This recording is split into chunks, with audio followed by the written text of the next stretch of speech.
Ay, ayan. Ang lalaki ng akin tomato. Ayan.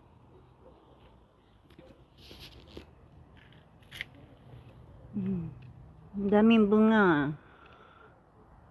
Ayan. Ayan, diba? Ang daming bunga nila. Ayan. Ayan, ayan, ayan, ayan. Yun, oh. Haba niya, oh. Kita nyo to? Yun, yun. Ang cute. Ika. Yan, ah. Yan. Laki niya, no? Ito naman ang haba, oh. Oh. Diba? Oh. Ayan.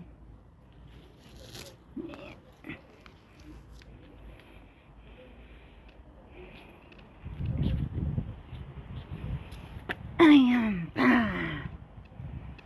Ayan pa.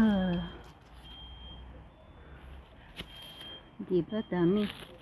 Ayun, nakatago. Ayun. Ito, oh. Ayan. Nakatago sila. Ayan, nakatago. Ayan. Ayan pa. Ayun, sa pader. Nakasandig sa pader. Dito ba? May bunga. Ito kasi ang bagong tanim yan eh. Ayan.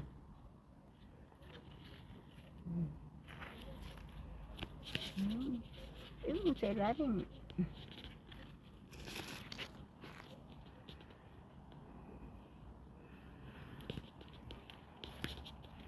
Ang lago ng ano nila, ng dahon. Oh, may mga bulaklak. Ayan. Ayun, nakatago. Nakatago, nakatago. Ayun. Ayun. May mga bulaklak pa.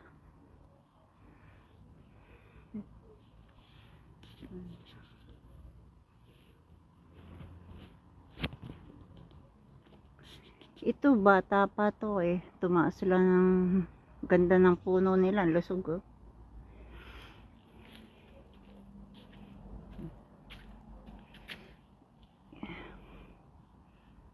Yun, isa. Ayun.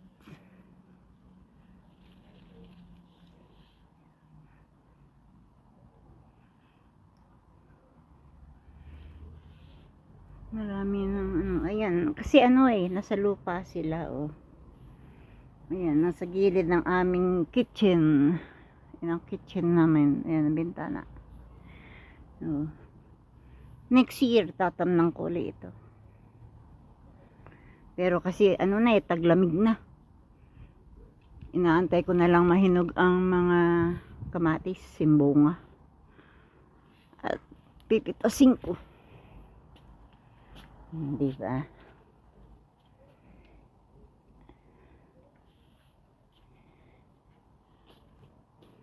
Ayun yung ibang halaman ko, pinasok ko na. Kasi, nilalamig na.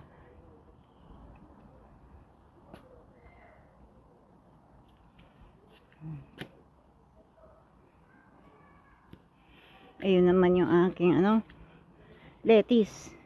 Matanda na, namumulaklak na. Ayan, oh. Ayan, sibuyas. May sibuyas akong ayan, sibuyas. Iri naman, bawang. Bawang yan. Ito ay luya. Ayan. Na ano na siya, yung nilalamigan na siya. Nilalamig. Nilalamig. Yan. Ayan. Okay. Ayan po. Si ako.